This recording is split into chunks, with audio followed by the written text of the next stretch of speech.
Di sini kami dari kelompok 7 Otek. Di sini kami menjelaskan tentang apa itu Otek Hybrid. Nah, sebelum masuk ke situ, kami perkenalan dulu. Saya Rio, di sini ada Zanugra, di sini ada Moses, Raja, dan juga Deno. Let's go. Let's go. Oke guys, kenapa harus lebih tahu tentang Otek? Otek atau Ocean Thermal Energy Conversion merupakan salah satu sumber energi terbarukan, di mana ini tuh masih kurang sekali berminat. Kenapa? Karena mungkin teknologi yang kurang memadai dan bila menggunakan ini membutuhkan anggaran untuk biaya besar. Otek ini sangat cocok di perairan tropis, di mana pengertian Otek itu sendiri karena dia merupakan energi yang bersumber dari korelasi itu hubungan interaksi antara air laut dalam dan air permukaan yang hangat. Oke, kenapa harus pilih Otek Hybrid? Karena pertama, ya itu energi terbarukan di mana sumbernya itu dari laut, di mana untuk pengolahan hasil laut itu sumber dayanya itu sangat luas dan mungkin itu tidak terbatas. Otek ini ada dua sistem, yaitu ada tiga sistem yang terdapat untuk tahu gabungan keduanya tersebut. Untuk lebih tahu tentang hybrid, kita tunggu batasnya. Jadi untuk cara kerjanya ini akan dicontohkan pada prototipe hasil kerja kelompok 7. Mula-mula air hangat yang ada di permukaan akan dipompa melalui pipa ini menuju ke evaporator ini.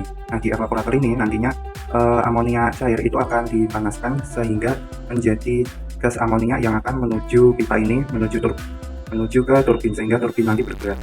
Nah, sisa air laut tadi ini akan masuk ke pipa yang ini menuju ke flash chamber. Di flash chamber ini air laut yang hangat tadi bisa dibuang atau nanti diteruskan menuju ke desalinator. Nah, turbin yang bergerak ini nantinya akan menimbulkan energi gerak atau energi kinetik yang akan dikonversi menjadi energi listrik oleh si generator ini. Kemudian gas amonia tadi itu nanti akan bergerak menuju ke kondensor. Nah, bersamaan dengan itu, air dingin dari laut yang sangat dalam ini dipompa menuju pipa ini sampai ke kondensor untuk mendinginkan si gas amonia ini.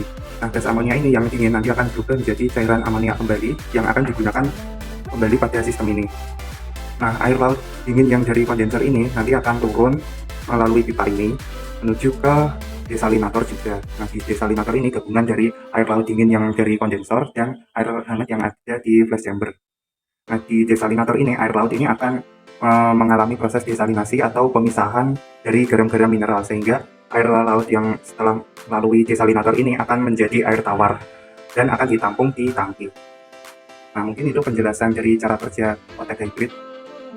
Biaya investasi Otek ini sendiri berdasarkan uji coba dari negara industri maju itu biaya investasinya sekitaran 4.000 sampai 10.000 dolar AS per kW-nya, dan harga listriknya itu 7 sampai 15 sen per kWh-nya. Tentu nilai ini belum ekonomis ya di Indonesia, mengingat harga listrik yang ditetapkan oleh PLN itu 7 sampai 9 sen per kWh-nya.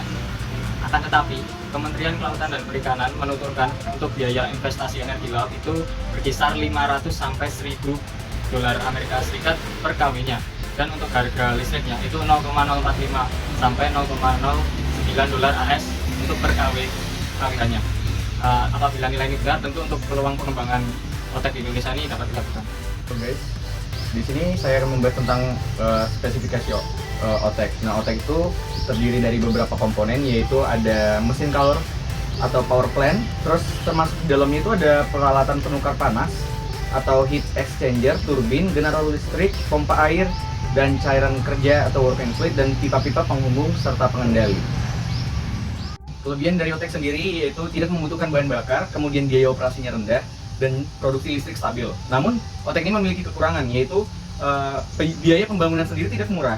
Kemudian Otek ini cocok di daerah yang mempunyai perbedaan suhu sampai dengan 20 derajat Celcius dan masih jarang skala besar, adanya skala kecil. Berdasarkan laporan Ocean Energy System, tercatat Otek telah beroperasi di beberapa negara, antaranya Amerika Serikat, Jepang, Korea Selatan, dan Prancis. Untuk kawasan Asia Tenggara sendiri, Malaysia, Brunei, dan Filipina telah melaksanakan pembangunan Otek. Untuk Indonesia sendiri termasuk memiliki potensi Otek tertinggi di dunia dengan perkiraan 41 gigawatt, dengan daerah potensi diantaranya Papua, Maluku, dan Nusa Tenggara Timur.